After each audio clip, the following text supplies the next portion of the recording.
So I had recorded like half of this, and then my dog started puking right next to me, and it totally threw me all off. So I'm just gonna start over again. Not that you guys even know that that happened, but let's see if I can do this a little smoother. So the idea I wanted to talk about today is living in the present, and so that's something I think about a lot. And it's when you're trying to live in the present, it seems like it's kind of at odds with some things. So for me, I like to look at the past to learn lessons and become a better person, like things that I didn't like about myself. So for example, in the past, I was like I've said before, I was a little more of an angry person. I had trouble managing my emotions. I was reactive. I was defensive. And so when I look back to the past, there are things about myself back then that I wanted to correct, and I've made a lot of progress. I don't know if that's ever finished work, but I'm not the same person that I was, and I had to look to the past in order to get those lessons. So the other flip side of it is when you're living in the present, they say, well, I don't know if they say this.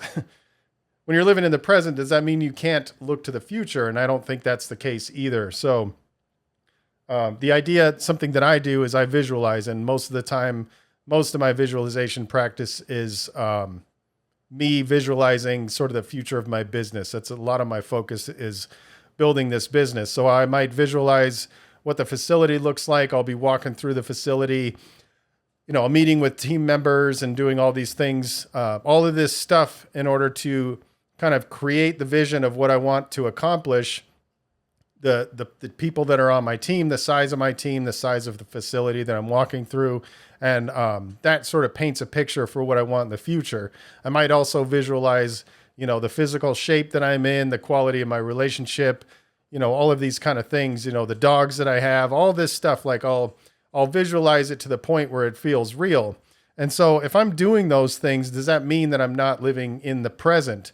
And I don't think that is the case. I mean, granted, I am looking to the past and I am looking to the future, but it's so that I can distill down things that I need to do today in order to correct the things from the past and move myself towards the future. So the idea of living in the present, what does today look like when you have that information? For example, when I was sort of in the thick of things, being too angry and stuff, it thinking back on the times that I was acting in ways that I wasn't proud of, that led me to meditating. So the daily action to try to correct those things for me was meditation. And I think I might have read a book or two about it.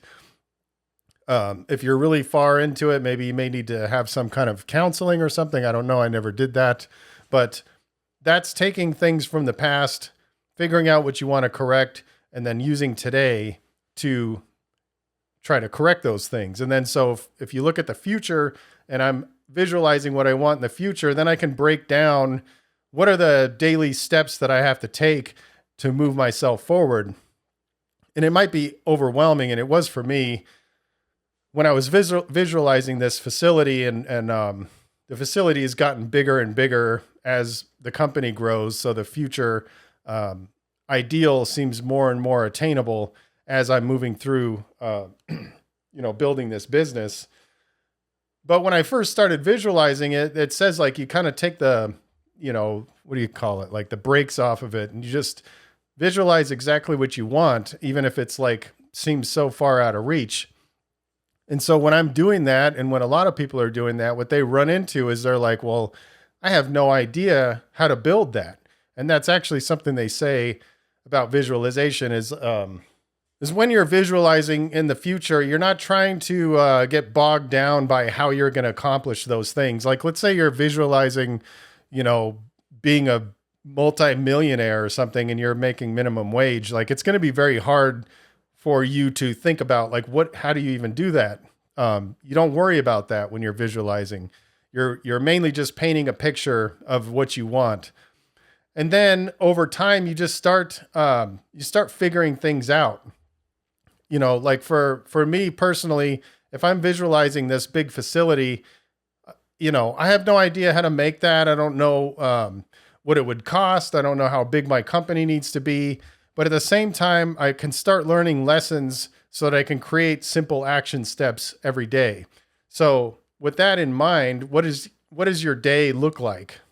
Whether or not you're correcting things from your past or you're trying to work towards your future, today is the day that you can work on those things. And I feel like that's how you live in the present while still utilizing the past and the future.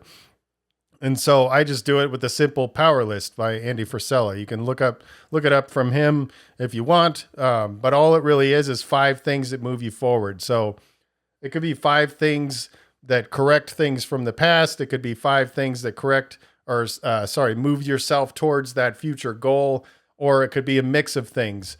So let's say, for example, like my power list a lot of times will look like a little mix of both, like I want to be in better shape. So, and I'm trying to stay consistent with working out.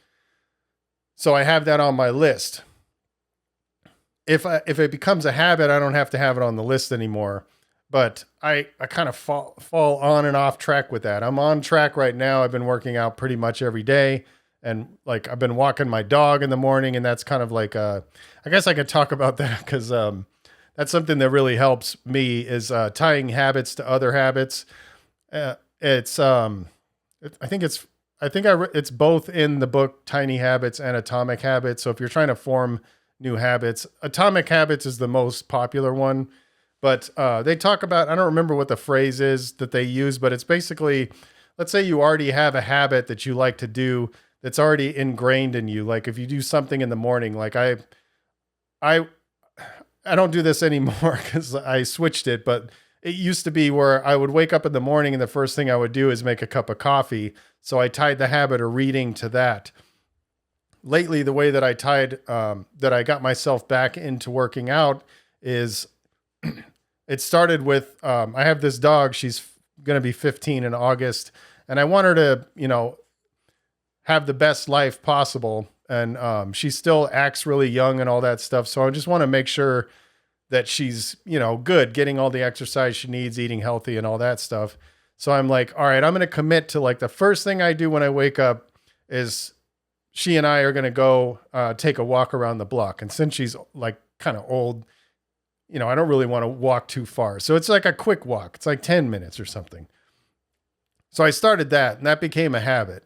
And she keeps me accountable because she's not gonna let it slide. She knows that's what's gonna happen. So as soon as we wake up, she's staring at me, she's hopping around. So that's a pretty easy habit to keep now. So then I was like, all right, I gotta get back into working out. So the first thing I did was when I was doing the walk, I would just grab a 35-pound kettlebell and just carry it. So it's like what I don't remember what it's called. It's like a single arm farmer's carry or something. And so you just switch hands when you get tired. And so that kind of like made the walk a little bit more, fitness geared, I guess you could say. It's not like a workout to do that, but it was something. And then that's now a habit. And so what I did after that is I said, like, as soon as I get home, the first thing I do is do a workout, like a short one. So that's been sticking. So I already know that I'm going to walk my dog. She's not going to let it slide. So that's a habit that's easy to keep. If I'm going to walk anyway, I might as well just carry a kettlebell. There's a lot of benefits to it: grip strength, increases bone density, and all this kind of shit, So there's good benefits to that. So you feel like you're doing something. And then if I'm going to get home, I'm like, I can't do anything else until I do a workout. And so I like to do these like every minute on the minute things. And I have this little timer. And so like, whatever it is, like if it's, what I started with is like 10 air squats, 10, push-ups, and then 10 kettlebell rows with a 53-pound kettlebell. And so you do each one of these things every minute. And I was just doing it for 9 minutes. So I got the 10-minute walk and then the 9-minute workout. So that's like 19, 20 minutes of working out or exercise, if you will. So that's tying those habits together. And now it's starting to get to where it's something that I'm just going to do. And if I slip off track, then I can put that back on my power list. So I got a little sidetracked here about all that shit. But I think that's important, actually, if you think about it, when you're talking about what are the 5 things that are going to move you forward. A lot of times it's what are the habits you need to develop to become the person that you want to be? What are the habits that I need to develop to get my business to the place that I need to get it to? And so a couple things on the list will be business things. A couple things on the list might be personal development things or whatever it is. So you're moving yourself forward based on lessons you learned from the past, based on what you want to achieve in the future. So that's how I think you do it. I don't know if there's anything else I can say. I think you're still being very present, focused, while utilizing both the past and the future. Because I see these videos, and I my algorithm is kind of like personal development type shit. So like I think this all spawned from. I saw a video where somebody was like, "You're only alive today," and it's a reminder that I always need to remember, because I do have a lot of anxiety about the future. I don't trip about the past as much as I used to, but I used to quite a bit. I used to really like dislike the person that I used to be, until I started figuring out, like, you know what, that person was learning lessons that I can use today. And I'm still working on like the stressing out about the future thing. So that's why I try to get back to this whole living in the present. But what started this whole thought process is like when I went into the comments just to see what people were saying, this one lady was like, well, so how do I plan for my vacation? If I'm not thinking about the future, how do I plan for my vacation? And it was like, this is how I would do it. So, been forgetting to throw this in there, because it feels weird to me. I did it a couple times. The only way podcasts grow is by people sharing them. So if you do like this and you think there's any value, or somebody else would find any value, please share it. You could throw it on your Instagram. You could just send it to somebody, or just tell somebody about it. I would really appreciate it. So yeah, learn from the past. Check out, think about your future, where you want to go. Break that down into 5 simple tasks that move you forward. And then that's what you're doing today. And that's how you're living in the moment, I believe. All right. I'll see you next time.